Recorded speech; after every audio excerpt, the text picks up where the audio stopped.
आप जो कह रहे हैं ना 4 जून के बाद, हमारे चाचा जो है पिछड़ों की राजनीति और पार्टी बचाने के लिए कोई भी बड़ा फैसला 4 जून के बाद ले सकते हैं। आपके साथ आएंगे क्या?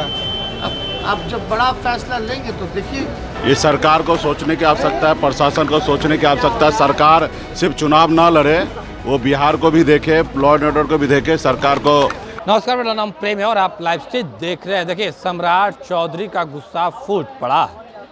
विपक्ष के तमाम नेताओं को खूब सुना रहे हैं। राहुल गांधी पिछले दिनों बिहार आए थे और जो बयान दिए थे उस पर अब सम्राट चौधरी भी अपनी प्रतिक्रिया दे रहे हैं। पर 1 तारीख को कांग्रेस के राष्ट्रीय अध्यक्ष मल्लिकार्जुन खड़गे विपक्ष की बैठक बुलाए हैं, पर तेजस्वी यादव ने कह दिया है कि अब केंद्र में नई सरकार बनने जा रही है। 4 जून के बाद नरेंद्र मोदी प्रधानमंत्री नहीं रहेंगे, बल्कि नई सरकार बनेगी। उतना ही नहीं, देखिए, नीतीश कुमार बिहार के मुख्यमंत्री हैं, जेडीयू पार्टी है, और कह रहे हैं कि नीतीश कुमार 4 जून के बाद चौंकाने वाला फैसला ले सकते हैं। सवाल यह भी पूछा गया कि क्या नीतीश कुमार फिर से पलटी मारेंगे।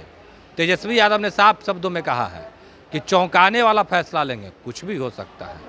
अब देखने वाली बात होती है कि आगे बिहार में क्या फिर से महागठबंधन की सरकार बन जाएगी, क्या फिर से तेजस्वी यादव उप मुख्यमंत्री बनेंगे, क्या नीतीश कुमार फिर से आरजेडी के साथ चले जाएंगे। एक अहम सवाल है, क्योंकि अब अंतिम चरण का मतदान बाकी है। उसके पहले कांग्रेस पार्टी ने बैठक बुलाया है। तेजस्वी यादव का कहना है कि नीतीश कुमार अपने पार्टी को बचाना चाहते हैं। अब देखने वाली बात होती है, क्या जो तेजस्वी यादव बोल रहे थे वो फिर से सच हो जाएगा। उतना ही नहीं, बिहार में बीते दिनों एक छात्र की हत्या हो गई थी, उस पर भी खूब सियासत हो रहा है। सम्राट चौधरी कह रहे हैं कि कार्रवाई हो रही है, तो जो विपक्ष के नेता है उनका कहना है कि चुनाव ही ना लड़े, लॉ एंड ऑर्डर को भी देखें। देखिए, मुकेश सहनी किस तरीके से जो तमाम एनडीए सरकार है उनको सुना रहे हैं और क्या कुछ कर रहे हैं। सबसे पहले आप तेजस्वी यादव को सुनिए, उसके बाद सम्राट चौधरी को सुनिए, और उसके बाद मुकेश सहनी का भी बयान सुनिए कि तमाम मुद्दे को लेकर बड़े बड़े नेता हैं क्या कुछ जानकारी दे रहे हैं। बहुत दुखद है। थोड़ा आगे सर, थोड़ा आगे सर। बहुत दुखद है। लॉ एंड ऑर्डर जो है जब से एनडीए की सरकार आई है तब से बद से बदतर होती जा रही है। इन लोगों का प्रशासन पे कोई कंट्रोल नहीं रह गया, और जिस तरह से गोली मारी गई है एक छात्र को, उनके परिवार के प्रति हमारी पूरी संवेदना है, लेकिन जो दोषी है उस पर सख्त से सख्त कार्रवाई होनी चाहिए, और जल्द से जल्द जो है गिरफ्तारी भी होनी चाहिए और सज़ा दिलाना चाहिए। लेकिन बीजेपी के लोग कह रहे हैं कि सुशासन की सरकार है, कह रहे हैं कार्रवाई हो रही है। इतना अपराध बढ़ता है, इनको अच्छा लगता है। भाजपा के लोग आज तक सृजन घोटाला में क्या हुआ उस पर कार्रवाई नहीं है, बालिका गृह कांड पे कोई कार्रवाई नहीं। वो तो हम लोग आंदोलन करके लड़े तब जाकर के कार्रवाई हुई, लेकिन आप देखिएगा अभी भी सब चीज़ ठंडे बस्ते में। खैर, इन लोगों की मंशा जो है पूरा जहाँ भी बीजेपी शासित राज्य है तक ये रोड पे लेट करके हाय हाय कर रहे हो, जोर जोर से चिल्ला करके जंगल राज बोल रहे हो। आज कहाँ है ये लोग? क्या कर रहा है यार? क्या कर रहे हैं ये लोग? हाय हाय क्यों नहीं कर रहे हैं? करना ना चाहिए। प्रधानमंत्री ने कहा है कि पूरे देश में सबसे अच्छा चौंकाने वाला रिजल्ट है वो बंगाल से आएगा, क्योंकि विधानसभा चुनाव में भी उन्होंने अच्छा प्रदर्शन किया है। प्रधानमंत्री हार चुके हैं भाई साहब। अब 4 जून को नरेंद्र मोदी जी प्रधानमंत्री थोड़ी ना बनने जा रहे हैं, नहीं बन रहे हैं। नई सरकार बनने जा रही है, वैसी सरकार बनेगी जो नौजवानों को नौकरी देगी, वैसी सरकार आएगी जो गरीबों के साथ आर्थिक न्याय करेगी। ऐसी सरकार हम लोग देने जा रहे हैं। अब नरेंद्र मोदी जी 10 साल हो गए, 75 साल के हो गए, और हम लोग तो शुरू से कह रहे हैं भाजपा का सफाया हो गया। अरे भाजपा के लोग ही नहीं चाहते नरेंद्र मोदी जो है प्रधानमंत्री, औरों का तो छोड़ो। ये इंडिया गठबंधन की बैठक होने जा रही है 1 तारीख को, आप जाएंगे? क्योंकि ममता बैठक होगी तो उसमें जो है हम लोग जाएंगे। लेकिन आप जो कह रहे हैं ना 4 जून के बाद, हमारे चाचा जो है पिछड़ों की राजनीति और पार्टी बचाने के लिए कोई भी बड़ा फैसला 4 जून के बाद ले सकते हैं। आपके साथ आएंगे क्या? अब जब बड़ा फैसला लेंगे तो देखिए। चलिए 1 तारीख की बैठक में क्या तय होगा? विपक्ष का 4 जून तक इंतजार करो, 4 जून तक इंतजार कीजिए।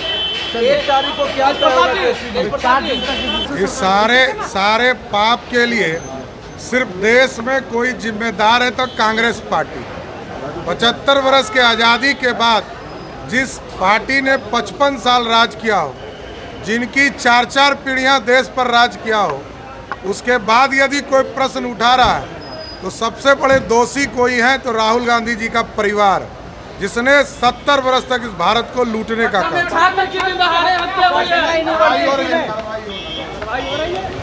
हत्या हो जाती है। पटना यूनिवर्सिटी में छात्र की हत्या हुई है। ये सरकार को सोचने की आवश्यकता है, प्रशासन को सोचने की आवश्यकता है। सरकार सिर्फ चुनाव ना लड़े, वो बिहार को भी देखे, लॉ एंड ऑर्डर को भी देखे। सरकार को इस पे काम करने की आवश्यकता है। ये दुखद घटना है कि बिहार में इस तरीके से क्राइम हुआ, इसके ऊपर सरकार संज्ञान लेना चाहिए, पुलिस प्रशासन ध्यान दे। 10 साल पीछे चला गया इस घटना को लेकर के। नहीं, देखिए इतना तो नहीं कह सकते, लेकिन सरकार को इस पे गंभीरता लेना चाहिए, पुलिस को इस पे ध्यान देने की आवश्यकता है। समीकरण को साधने के लिए मोहन यादव कल पटना आए थे। देखिए, मोदी जी मान लिए कि उनसे कुछ नहीं हुआ बिहार में, तो इसलिए लोडर को बुलाया गया। बिहार में जब लीडर है तेजस्वी प्रसाद यादव जी, लालू प्रसाद यादव जी लीडर है, तो लोडर का कोई आवश्यकता है नहीं। आप देखिए बिहार में 2000 ये लोग लोडर है।